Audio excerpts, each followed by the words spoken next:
I love it here and I can't imagine leaving, but I love to travel and I wanted to be able to have the financial flexibility to take longer trips. I had a vision for all the things that I wanted in my life, and this tiny house is checking all the boxes. So you haven't seen it for a while, but here it is. Wow. Yeah, I love when you walk in, it feels so open. This is great. Going tiny actually is giving me a bigger life.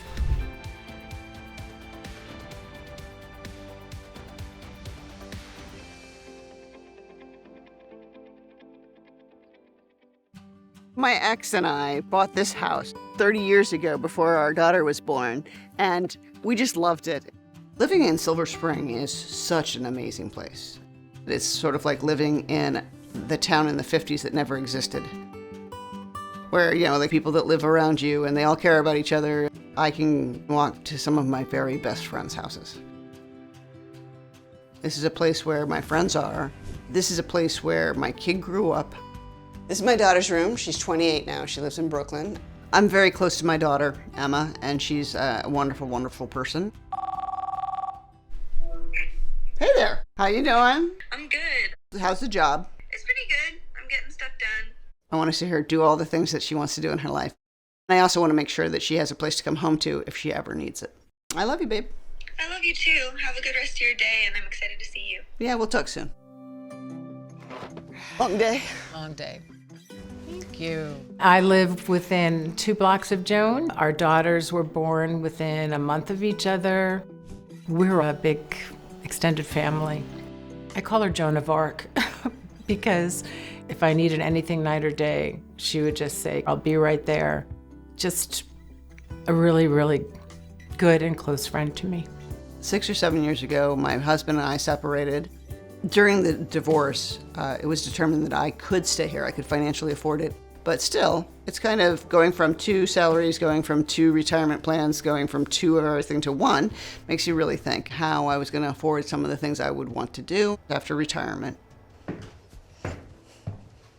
And then my parents' health started to transition. I got a close-up view on some of the challenges that happen as you go from being healthy to being very physically disabled. And I realized that I want to make choices so that I'm in control of it a little bit. That way I can remain independent as long as I possibly can. My mom loved to travel. It was her favorite thing in the whole wide world. And my mom died with a list of places she wanted to go to. And then my father died in 2022. It really made Joan think about, okay, where do I want to be? How do I want to be? And what do I not want to regret?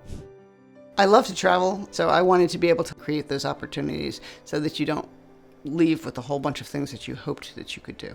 It changed very much the way I looked at what my retirement would be. One of my neighbors was considering doing an ADU. They did not end up doing it, but I love the idea of living smaller. So if I have a tiny house and I can live in the tiny house, will the money from renting the big house help me pay for travel? I could have a nest to travel from and have all the things that are most important to me, which are my daughter and my friends.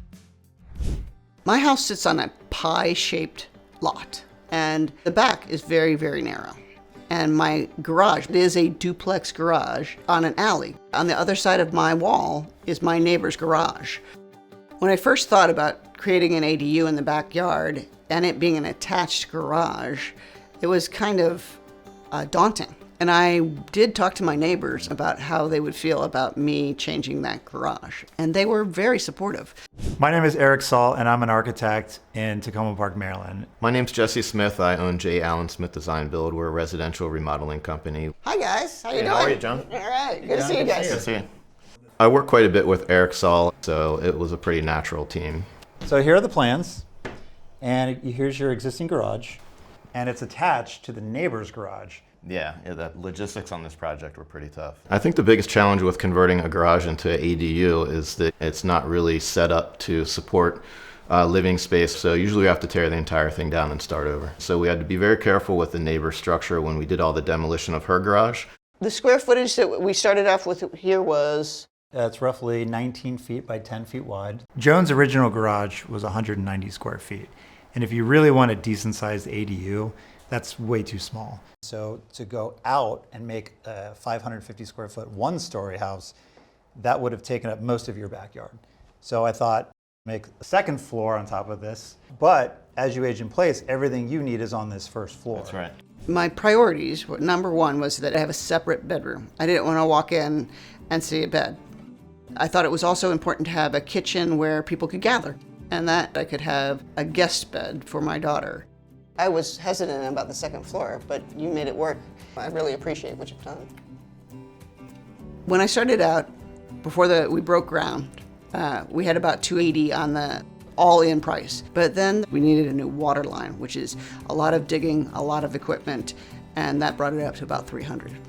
All in, I think that the ADU process was just over a year.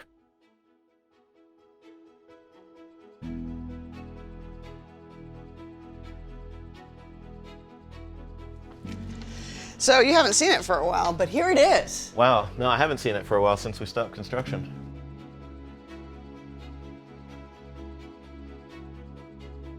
I can't believe how nice and open it feels here in the kitchen.